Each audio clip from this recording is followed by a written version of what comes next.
Kembali lagi di Cahaya Hati Indonesia Ramadan dan Alhamdulillahirrahmanirrahim kita masuk dalam sesi tanya jawab. Alhamdulillah banyak sekali pertanyaan yang sudah masuk dan ini yang kita pilihkan, mudah-mudahan yang kita pilihkan ini mewakili pertanyaan dari pemirsa di rumah ya.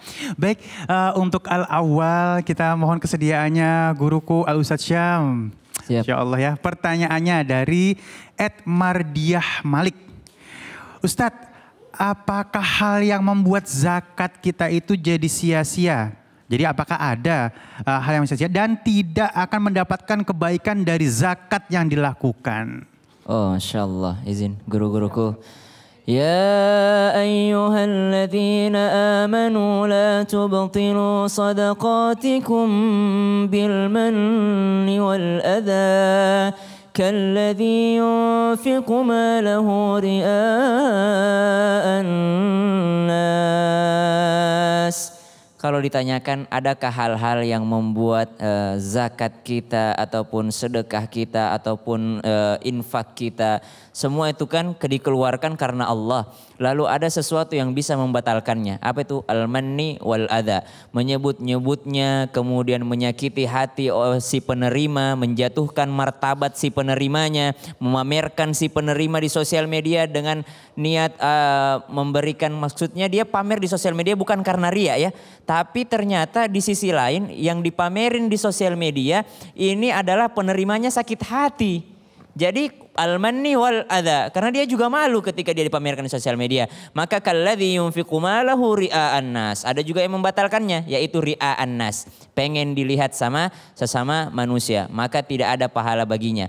Yang kedua mungkin yang ingin kami sampaikan, karena pertanyaannya apakah tidak ada kebaikan untuknya atau tidak, dia tidak mendapatkan kebaikan. Karena kadangkala orang bersedekah, orang berzakat begini mengatakan, mudah-mudahan Allah gantikan saya dengan yang lebih banyak gitu. Dia bersedekah untuk dirinya sebenarnya. Padahal ketika orang bersedekah itu otomatis untuk diri kita sendiri. Bukan kita membantu orang lain, tapi kita sedang membantu diri kita sendiri. Seseorang yang memberikan zakat, dia sedang membantu dirinya sendiri. Apa zakat tadi artinya? Menyucikan. Dia sedang membersihkan kotoran-kotoran yang ada di dalam hartanya, yang ada di dalam dirinya. Makanya sungguhlah celaka seseorang yang membiarkan satu zakat itu adalah sebenarnya seperti cancer, ya.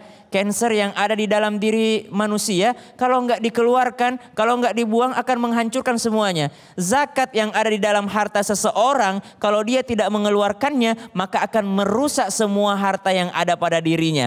Harta yang telah Allah berikan padanya, sebagaimana cancer merusak organ-organ yang lainnya. Maka ketika engkau mengeluarkan zakat, kebaikan yang engkau dapatkan adalah karena engkau sedang mengeluarkan kotoran. Kebaikan yang kedua, karena Allah sedang memberimu pahala. Kebaikan yang ketiga, engkau terlepas daripada api neraka. Tapi semua kebaikan itu hilang kalau ada menyakiti hati penerima dan juga ingin pamer kepada orang lain. Waliya'adzubillah ma'adzallah. Baik, Masya Allah, sedikit Ustaz Syam merendahkan martabat orang yang diberikan zakat.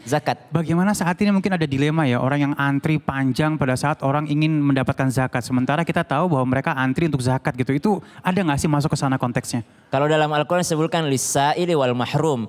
Ada orang yang memang meminta, ada juga orang yang menjaga kehormatannya, tidak mau meminta, tidak mau malu di hadapan manusia. Nah, kedua orang ini adalah semuanya berhak diberikan, akan tetapi lebih terhormat yang menjaga kehormatan. Iya, Masya Allah, disamperin lebih bagus ya. Baik, Masya Allah, Masya Allah. Kita akan lanjut ke dalam pertanyaan kita yang kedua. Insya Allah akan untuk guru kita Al-Ustadz Taufikur Rahman. Pertanyaan ini dari @iveb.febrian. Pertanyaannya adalah, saya berpenghasilan pas-pasan untuk memenuhi kebutuhan hidup. Apakah tetap memiliki kewajiban dalam berzakat, Ustadz? Dan mulai dari penghasilan berapa sih seseorang diwajibkan untuk berzakat? Pemirsa Cahaya Hati Indonesia Ramadan dimanapun Anda berada, kepada para guru izin untuk menjawabnya. Jadi perihal zakat buat mereka yang mempunyai penghasilan pas-pasan. Untuk bicara zakat fitrah sesuai ketetapan yang dimana Rasulullah telah sebutkan, zakatul fitri fardun ala kulli muslimin harrin wa abdin zakarin wa unsa minnal muslimin.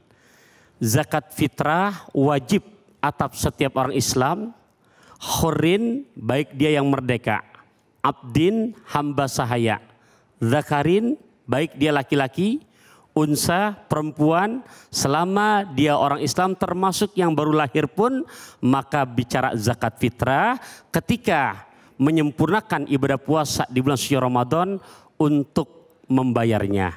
Bicara zakat fitrah. Jadi bahasanya barang nyonya naik perahu layar, kesemuanya wajib untuk bayar. Sementara berbicara zakat mal, yang dimana ketetapan perintah surat At-Taubah, surat At-Taubah 103, apakah wajib buat mereka yang penghasilan pas-pasan? Nah, ini ada aturan mainnya. Pun merujuk kepada bahasa Nabi, la zakata fi malin hatta yahula alaihil haulu, rawahu Tirmizi. Tidak ada zakat harta sebelum sampai kepada haulnya. Haul ini berarti tepung tahun.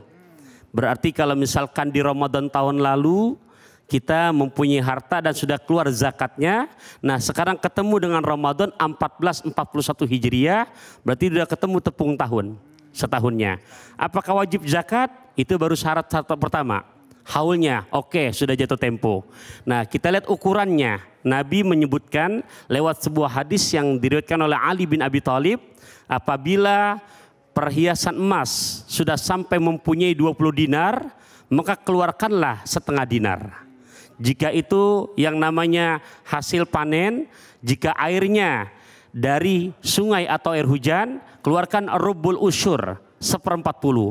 Nah para ulama mengambil kesimpulan daripada rubul usyur ini adalah 2,5%. Contoh, dari Ramadan tahun lalu mempunyai perhiasan, ternyata sudah ketemu Ramadan sekarang dan nisabnya sudah masuk kepada ukuran 85 gram. Nah ketika ketemu Ramadan sekarang, jatuh tempo namanya haul, ukuran telah memenuhi aturannya, maka untuk membersihkannya wajib untuk keluarkan zakatnya. Akan tetapi sekiranya jatuh tempo sudah tapi ukuran tidak memenuhi, ternyata Ramadan tahun lalu ada 100 gram perhiasan istri kita nih. Nah di tengah perjalanan ternyata sebelum Ramadan sudah tinggal 60 gram, maka tidak wajib bayar zakatnya. Jadi bahasanya dapat selampe dari nyonya, kalau sudah sampai haul nisabnya baru wajib zakat. Masya Allah, terima kasih guru. Dan baik kita lanjutkan. Mohon kesediaannya Ustaz Holmed. Ini yang ketiga pertanyaan dari Ratna Ningsih 7060. Bagaimana cara membayar zakat profesi seorang karyawan setiap gajian atau setahun sekali, Ustaz? Ini perkara zakat profesi memang terjadi perbedaan pendapat ya. Kalau kita merujuk kepada 4 imam mazhab, zakat profesi itu tidak ada. Apalagi sampai dikeluarkan tiap bulan. Seperti yang tadi sudah disampaikan oleh Ustadz Taufikur Rahman, bahwa zakat itu punya syarat. Dia punya hitungan tersendiri. Yang pertama haul, yang kedua nisab. Jadi kalau tiap bulan berarti kan ini belum masuk masa haul. Nah, bagaimana orang kemudian diwajibkan untuk membayar zakatnya? Ini kalau kita bicara 4 imam mazhab. Tapi ulama kekinian, ulama mutaakhirin misalnya seperti Syekh Wahbah Zuhaili, kemudian Syekh Yusuf Qardawi, nah itu memberikan satu ketentuan soal zakat profesi. Dikeluarkan setiap bulan saat seseorang menerima penghasilannya. Kita paham memang bisa jadi alasan beliau ini, kalau kita belajar, saya pernah belajar sama guru-guru, saya bilang kenapa ulama mutaakhirin banyak yang memberikan kewajiban untuk membayar zakat profesi. Dikhawatirkan kalau zakat itu sudah terlalu ngumpul 1 tahun, orang jadi pelit buat ngeluarin zakat. Nah sehingga akhirnya orang tidak lagi ingin mengeluarkan zakat karena hitungannya jadi gede. Nah, tapi kalau tiap bulan gitu kan, tiap bulan dia keluarkan, dia merasa yang dikeluarkan tuh kecil. Nah, jadi tinggal sekarang kita melihat diri nih. Kalau kita merasa termasuk orang pelit, hitung-hitungan sama zakat, tiap bulan aja dia bayar. Kita ikuti ulama yang mutaakhirin. Tapi kalau kita termasuk orang yang taat, orang yang patuh, orang yang senantiasa, tidak pernah mau lalai dalam urusan zakat, maka ikuti mazhab yang 4, tunggu nisabnya, tunggu haulnya, seperti itu. Baik, Masya Allah, terima kasih ya. Artinya udah ada pilihan dan jelas pilihannya ya. Baik, kita akan masuk ke dalam pertanyaan yang keempat. Kesediaannya guruku Al-Ustadz Nur Fadilah. Ini dari @aisyah_mahruf 0580. Selama ini saya memberikan zakat fitrah kepada saudara sendiri. Apakah hukumnya boleh, Ustaz? Nah, iya, memberikan zakat fitrah kepada saudara sendiri maksudnya saudara sekandung apa bukan? saudara sekandung nih berarti. Kalau saudara sekandung dia susah, dia miskin, dia fakir, itu boleh.